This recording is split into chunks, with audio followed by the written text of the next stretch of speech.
આ વિડીયોના સ્પોન્સર છે પાયલ મ્યુઝિક, જેઓ મોબાઈલ એસેસરીઝની ભવ્ય રેન્જ ધરાવે છે. એ પણ રિઝનેબલ ભાવમાં, ક્વોલિટી પ્રોડક્ટ, ઓરિજિનલ પ્રોડક્ટ અને ત્યાં ઝેરોક્સ, લેમિનેશન તથા કુરિયર કવર જેવી પણ સુવિધા ઉપલબ્ધ છે. મોબાઈલ એસેસરીઝમાં ઘણી બધી વસ્તુ રાખે છે, જેવી કે સાદા તથા fancy mobile cover, hand free, headphone, earbud, Bluetooth speaker, power bank, charger, car charger, fast charger, 3.5mm converter, pen drive, memory card, aux cable, HDMI cable, pop socket, gaming trigger તથા મોબાઈલને લગતી અન્ય એસેસરીઝ પણ ત્યાં ઉપલબ્ધ છે. આજે જ મુલાકાત લો પાયલ મ્યુઝિક, સંવાદ કોમ્પ્લેક્સ, એજી સ્કૂલની સામે, તળાવ દરવાજા, જુનાગઢ.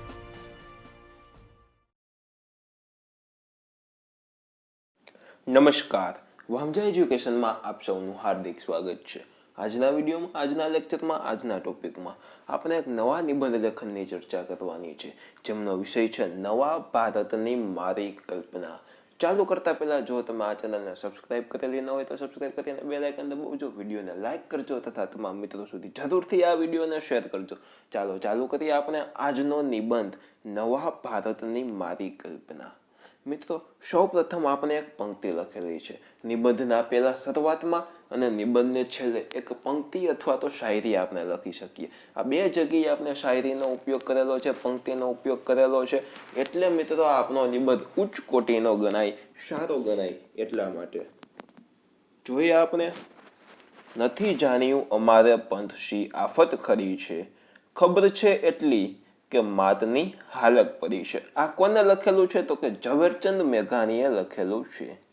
ત્યારબાદ હવે આપણો નિબંધ લેખન શરૂ થાય છે.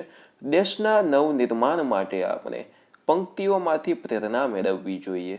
સખત પરિશ્રમ અને શિસ્ત દ્વારા સમૃદ્ધ અને શક્તિશાળી ભારત વર્ષનું નિર્માણ કરવા માટે આપણે કટિબદ્ધ થવાની જરૂર છે.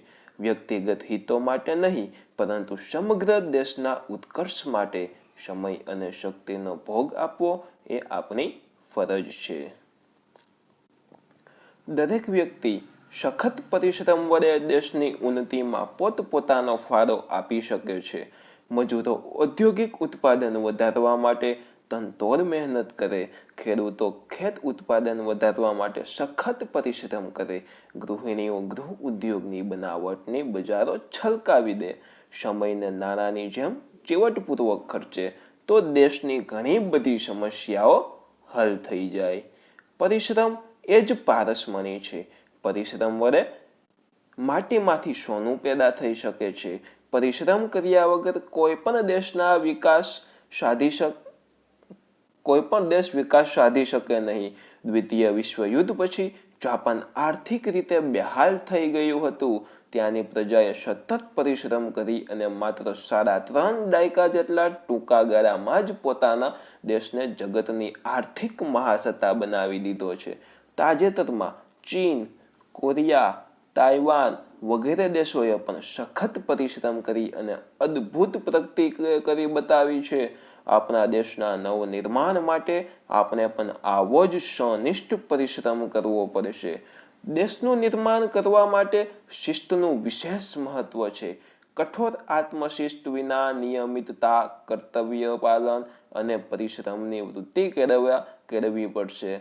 પશ્ચિમના રાષ્ટ્રોએ સાધેલી અસાધારણ વિકાસમાં ત્યાંની પ્રજાની શિસ્તની ભાવનાએ મુખ્ય ભાગ ભજવ્યો છે. આપણા દેશના નવનિર્માણ માટે આપણે શિસ્તને પાયાના મૂલ્ય તરીકે સ્વીકારવી પડશે. આમ આર્થિક આબાદીથી આપણા દેશનું નવનિર્માણ નહીં થઈ શકે. જ્ઞાતિભેદ, ઊંચ નીચતા, ભેદભાવ, અસ્પૃશ્યતા, નિરક્ષરતા, અંધવિશ્વાસ વગેરે સામાજિક અનિષ્ટો પણ દેશના વિકાસને રૂંધી રહ્યા છે. ભાષા અને ધર્મના નામે થતા ઝઘડા તેમજ પ્રાંતવાદ અને આતંકવાદ જેવી સમસ્યાઓ આપણા દેશની પ્રગતિમાં બાધક નીવડી રહી છે. આમ સામાજિક અનિષ્ટો નિર્મૂળ કર્યા વિના દેશનું નવનિર્માણ થઈ શકે નહીં. રાષ્ટ્રના નવનિર્માણમાં સરકારનો અભિગમ હકારાત્મક હોવો જોઈએ. દેશના આર્થિક વિકાસ માટે સરકારે ગૃહ ઉદ્યોગો, લઘુ ઉદ્યોગો અને ખેતીનો વિકાસ થાય તથા ગામડા સ્વાવલંબી બને એવું આયોજન કરવું જોઈએ.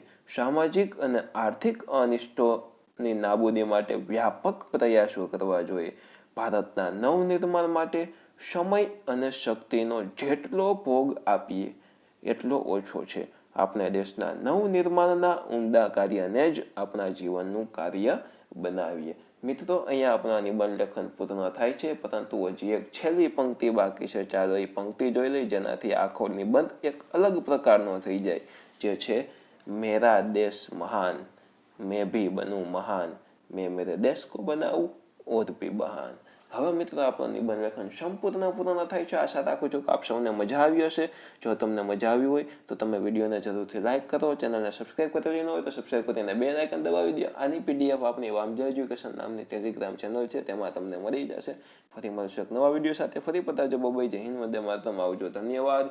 તમારી રાયો, તમારી જે કંઈ કોમેન્ટ્સ હોય તે તમે કોમેન્ટ બોક્સમાં કોમેન્ટ કરીને કહી શકો છો. ધન્યવાદ.